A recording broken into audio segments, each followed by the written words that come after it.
Hello and welcome to episodes of Gombe's transformative journey. Today we have the pleasure and the honor of speaking with the number one citizen of Gombe State, that is the architect of the new Gombe, who will be sharing with us his vision for Gombe. He has actually spent the last 4 years serving the people of Gombe and making sure that the promises that he made in 2018, 2019, he has fulfilled them. And the people of Gombe has also rewarded him by giving him another mandate for a 4-year term, for a second 4-year term, if I would say. We have the pleasure of speaking with His Excellency Governor Yahaya of Gombe State, who is also the chairman of the Northern Governors Forum, popularly known as Danmajan Gombe. Thank you, Excellency, for joining us this afternoon. Thank you very much, Larry, for this opportunity. It's long since we chatted, and yes, I've been looking for this day. Yeah, welcome. Thank you. But every time we talk, it's always a pleasure. It's always a pleasure. But I will start with the most obvious. Recently, we saw pictures on social media and on some TV stations of your interaction with the President Bola Ahmed Tinubu. You presented to him the scorecard of your administration's performance for the first 4 years between 2019 and 2023. And we also saw your interaction with journalists, sharing with them your performance and the approval of the president. What was your interaction like, and what was inside the scorecard? Well, the interaction went very well, as usual anyway, because we share a lot of things in common. I've been taking tutelage under his care. And for me, I would say that we had a very good transaction, and was able to discuss with him on several issues. In my capacity, not only as governor of Gombe State, but as the chairman of the Northern States Governors Forum, there are a lot of things that we need to share. Following, the closure of 2023 and going into 2024, naturally, with the budget passed and the need for us to do one or two things to see that we really hit the ground running, in this 2024 in order to change the tides and do the needful. The scorecard I was able to present to Mr. President is just like a compendium of all our achievements in Gombe State, vis-a-vis, our manifesto and the other promises we made to the people. And if I take you back a little, preparatory to taking out of office in 2019, just a week or two after I was announced governor, I instituted a small panel of very young chaps, to go around the state and make assessment, a needs assessment of the state, so that we'll have something with which to relate with our promises and ensure that we work in tandem with the needs of the people in order to deliver, especially on the low-hanging fruits. And that small panel went through 149 communities in the state across the 11 local governments and identified what we needed to do for the people, especially in the early days of the administration, that will make us different from the last administration that we inherited. And with it, we were able to hit the ground running and deliver on the mandate, deliver on the expectations of the people. And on top of that, we escalated by formulating, a document that we call the Development Agenda for Gombe State, which is the Development Plan 2021 to 2030, and this 10-year plan that encompasses all the needs of the people, tied to 5 pillars of economic development, social development, security, women empowerment, and climate change and global, global women and climate change. Yeah, those 2 or 3 or 4, 5, coupled with what we had in our own, previous plans, made us to now work together with the team we formed and ensure that we delivered. And we not only delivered, we every year from 2020 until 2022, and the last document I gave to Mr. President was the total coverage of the complete 4 years, which is 2019 to 2023, yes. And it's a comparison of our promises to the actual achievements or performance with pictorial evidence and data that you can now work with and compare your own selves.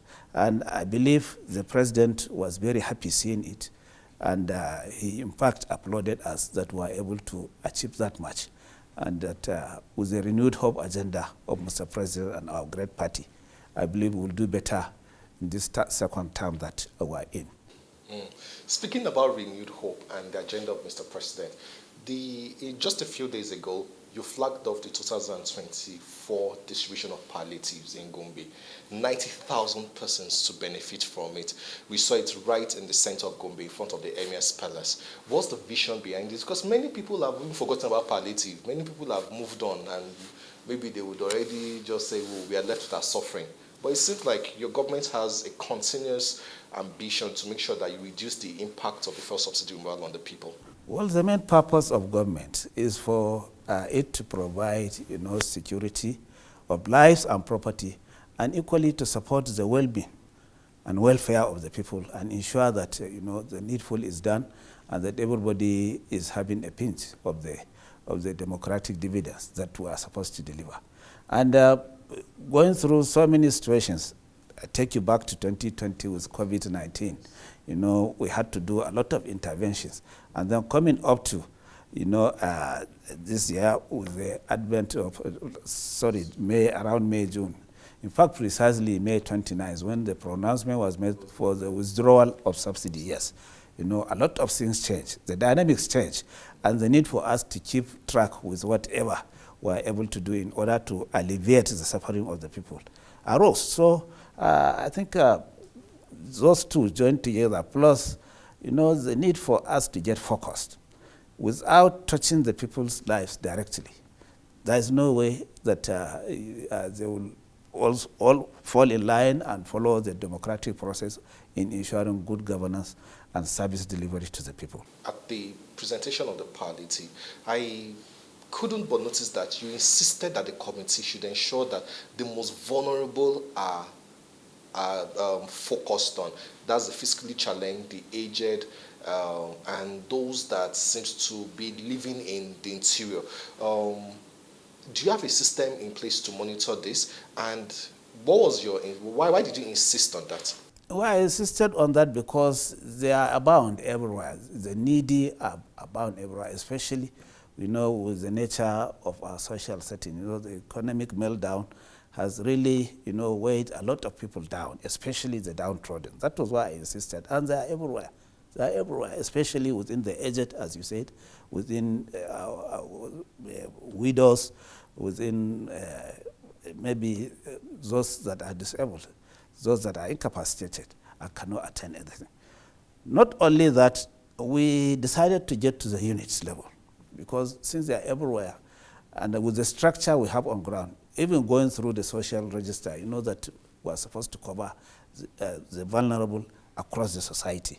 So we join whatever we have in order to have a basic assessment of what we should do and how we should do it. That is why we went that way. And I believe it has gotten to the right destination, as I said, because I've been monitoring. So there's a good balance between providing infrastructure, governance, and also helping the people. But now let's go back to security, because you spoke about security in your speech. The Commissioner of Police in Gombe received 80 Calary boys. Those are normally thugs. That's a term we use in Gombe for thugs and street boys, who voluntarily went to the police to surrender and to turn a new leaf and to say that they are renouncing thuggery and violence and they're embracing peace.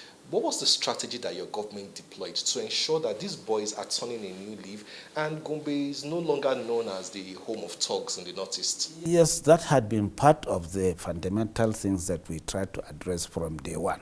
And we tried to have an all-inclusive approach. If you recall, you found that an imam was there addressing, yes. And maybe possibly by the side there could have been a pastor or a chaplain that might have addressed them. So we go on two legs, trying to bring reforms, but yet move fast in order to catch up with the development. When we saw that we make the correct impact, and there is no need changing the formula that gave you the good answer, we decided to empower God's Tech, which is Gombe State Security, Traffic, and Environment Corps. So you see that whatever is needed is encapsulated. And strictly, we had several engagements with the law enforcement agencies to ensure, and they have presence in the operation of Ghost Tech. It's not only those that were engaged locally, but we combine with the security agencies, and it is yielding result because with their knowledge and the local drive linked with those that are really, part of the issues, I think we are able to get the correct answer. That is why Gombe is relatively secured compared to so many places. Your Excellency, you would agree that the improvement in security has also helped to boost economic activities in Gombe. Last year, two years ago, I think it was 2022, we had the first Gombe Economic Summit, and the Muhammadu Buhari Industrial Park has also taken off. We've seen interest in it. We've also seen that the IGR of the state has significantly increased. You would agree that this security intervention has given confidence to investors and entrepreneurs that Gombe is open for business. Share with us some of the positive reviews that you've gotten from people coming from outside and some of the even indigenous of Gombe that are willing to put their money back into Gombe. Recently, the social media was awash with a guy that I didn't know from where. I know, yes, praising Gombe and appreciating, the quality of life and the security in the environment. Thinking, what Gombe are they talking about? This city is really nice. The people are incredibly kind and friendly. It's not the only one. Like you said, investors have been coming, and we went with a vision. And we developed the mission and capacity to deliver on, targeting, that we turn around Gombe and make it to be the industrial hub of the Northeast sub-region. That was what made us, to put up the Muhammadu Buhari Industrial Park. And you can agree with me that 2 times running, in 2021, 2022, Gombe came tops in terms of enabling business environment. And I happen to be part of the council now, this time around, this cohort. And because of the achievements of Gombe, I was made to be the chairman of the subcommittee in the ad hoc committee in the Governors Forum of the State's Action on Business Enabling Reforms, which means I'm a key driver, and that followed the trajectory on which my lab is built, coming through, the basics, having both private sector and public sector experience, and mixing with the political experience too. Joined together, I think it should not be a surprise that we're able to achieve that much. But Gombe is planning a second economic summit. How big do you think that's going to be, and what should we expect? I think following the success of our first, we had wanted to do the second one in December, but we shifted it to February. I think, no, not December, October. Now it's going to be held around, February, March. And that is just for us to make sure that all those that have indicated interest are ready to come, and that government policy, especially in the new year, would have set in, and there is a clear, vision of how they should go. But, the first summit, we had engagements and signed memorandum of understanding with several companies that had, indicated will, and they have started. If you go to Industrial Park now, you see that 2 companies have started and they have gone far. There was a company that indicated interest, in outsourcing IT, and we've also partnered with them, and very soon we are going to take off about 2,000 of our youth and engage them in outsource service, giving IT yes to the rest of the world. There's one remarkable thing that you've been able to do in Gombe, which is that people don't often talk about. That is the increase in the IGR. Gombe was doing between 220 to 300 million monthly, between around 2018 there, about 2019. But you've increased it to over R1 billion every month. That's about 400% increase. Ordinarily, no state should rely on the federation accounts in order to run its administration. So if we're able to provide all that is needed for recurrent expenditure from our IGR. And you will see that our budget this year goes with around 48% only for the recurrent, and 52% capital expenditure. My wish is that we'll generate all that 48% internally. That will have, allowed us to have leverage on and so that we do needful capital projects that will impact on the lives of the ordinary people. I like your determination, and this determination also brought into your commitment to having a in quotes, like a three-arm zone in Gombe, where you have the judicial complex, legislative complex, and the state secretariat, all together around the same area, that we can have efficiency in governance. Just briefly, can you just share with us the vision behind this, sir? Well, you are virtually a Gombe man. You know the situation before, and with the focus or target that we set in for ourselves. I think centralizing, government offices in a decent secretariat that can serve efficiently with all facilities is not what obtains now in Gombe. The ministries are scattered because the small, what we call secretariat, is something that was done by the military, despite all the times that we passed through from 1996 until now, 28 years or so, is where we are.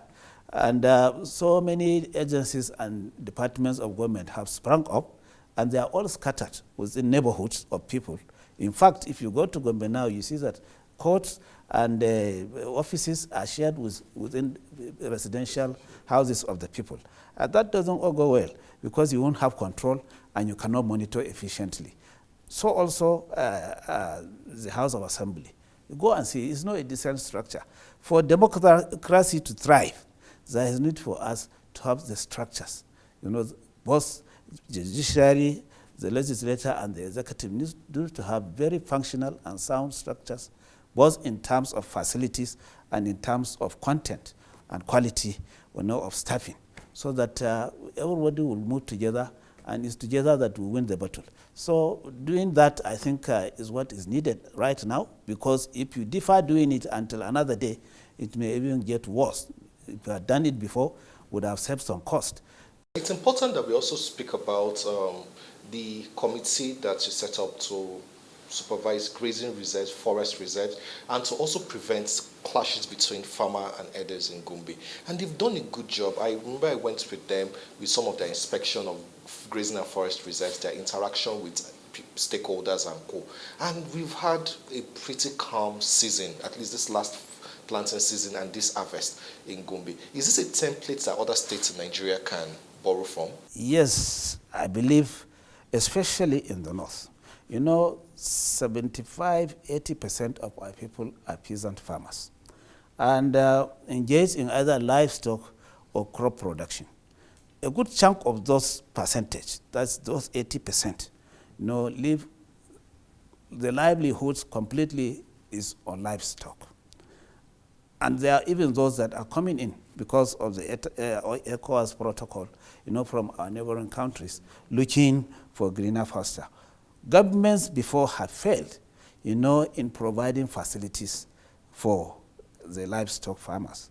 And because of the need for higher output, maybe with,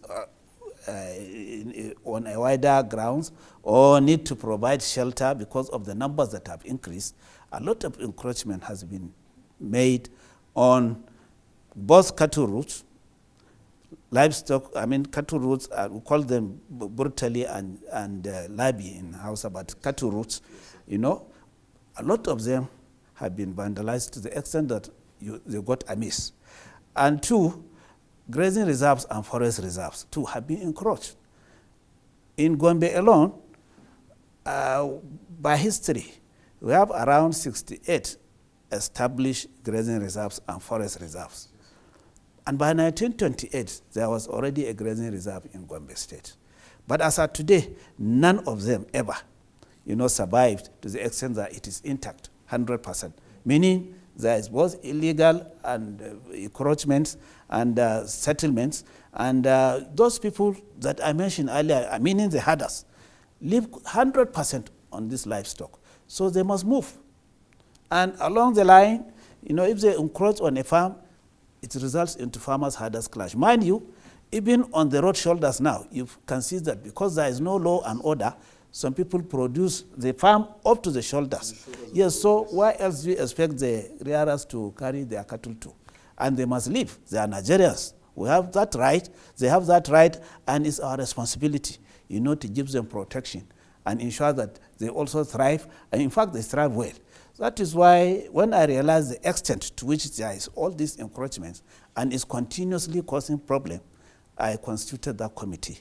And it comprised of a retired AIG, meaning a security personnel that has been tested, that has gone through whatever, to get to virtually the apex. And retired surveyors general in the state, and some from the judiciary, and some from the traditional institution. And in fact, including the Farmers Association and the Breeders Association, so that we'll take stock and do the needful. Because if you look carefully, you realize that this farmer-herders clash is the genesis of the security problem of this country. It's all a fight about resource, land resource. So if we are able to nip it at the bud, I think we'll have a better future. Mind you, Gombe has the largest grazing reserve, in not only Nigeria, but the whole of Africa, 144,000 hectares, which would have been the model, according to President Buhari's 2021 New Year speech, that would have already with the National Livestock Transmission Program, which failed. So obviously, we must be looking backwards and then forward as well to see that we reorganize, we do the needful, and we address the issues so that we get out of this mess. That is the reason why I instituted the committee, and they have sent me their report.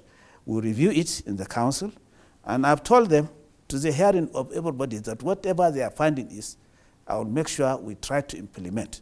And if we do that, and is copied by the remaining states, especially in the north, that is where the livestock about. That is where the grazing reserves are. That is where we have this incessant issue, of farmer herders. So we are able to resolve that.